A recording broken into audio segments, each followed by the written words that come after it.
01, where Group 4 discussing the ASF or African Swine Fever and government response. Government response in the Philippines. Ay mga gibang buhat nga mga polisiya like katong baybay ASF or bantay barangay ASF.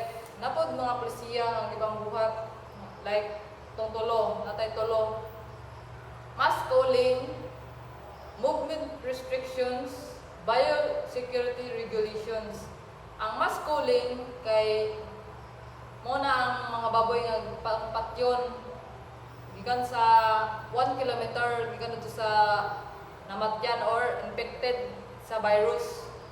Ang movement restrictions mao na ang patay or buhi nga baboy or karne dili na to pwede dalon sa bisan asa nga lugar. Bawal na to ilarga sa bisan asa pud nga lugar. Bawal na to dalon sa lugar nga green zero or kanang wala ma-infected sa virus. Ang biosecurity mao niyang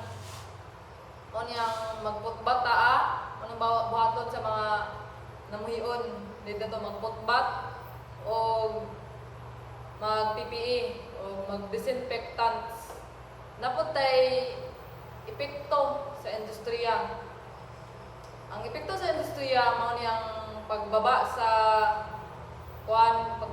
karne tungod kay gamay ra ang karne tungod pang patyon lang gud kay tungod sa sakit nga ASF nya nagmahal pod kay gamay na ang silbi ang gaproduce sa karne nato diri sa tuwa nasod. Ang mga lakang sa ESF naghatag og ugat na plus anon sa backyard research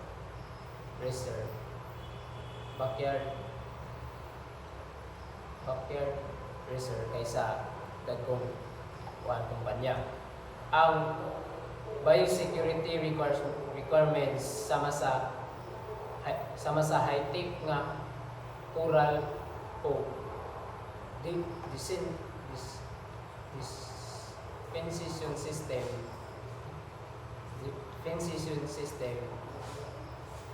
mahal kayo ang gagmay na mag-uma walay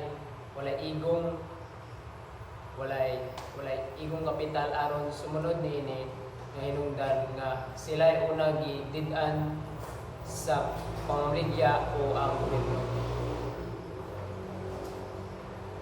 Aron mas maayo ang sistema nga umaabot kinahanglan kini buhaton example ang kini social ay localized biosecurity. Imbis na iban ang tanan, tabangan ang komunidad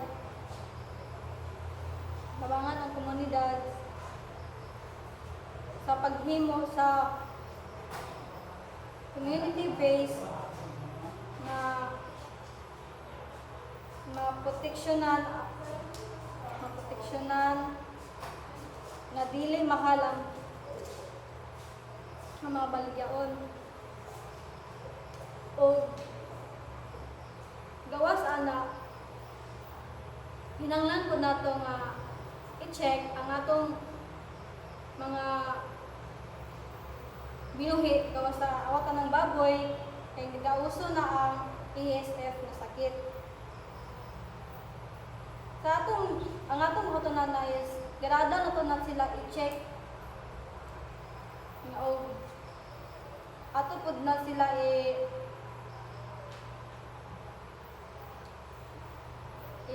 pa-vitamins aron dili pud sila dali madudlan sa sakit.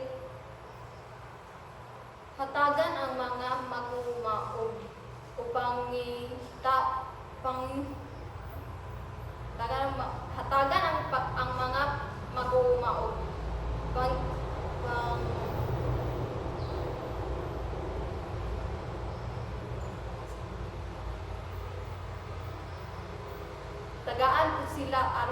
tagaan po sila sa panginabuhi samtang dili pa makabaligya ang baboy pag-usab ug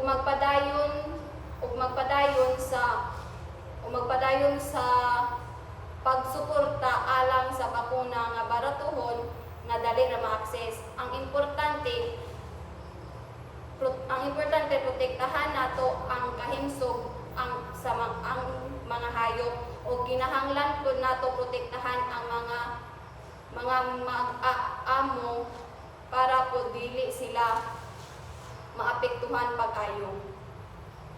Ang gusto para na aron maprotektahan ang ato ang mga binuhi, need po nato kanang ang mga farmer dito ipa kuan kanang taga nato connection sa mga sa kuan sa barangay aron napod sila kahibalo kung sa pay buhaton nila o need po nila og goal pod sa veterinarian para pod kanang maagapan pa kung nasakit man galing ang mga baboy pwede pa maapas dili pa siya dito dito patay kay pwede pa man siya matambalan kung dili na gyud dito na to na patyon ang baboy.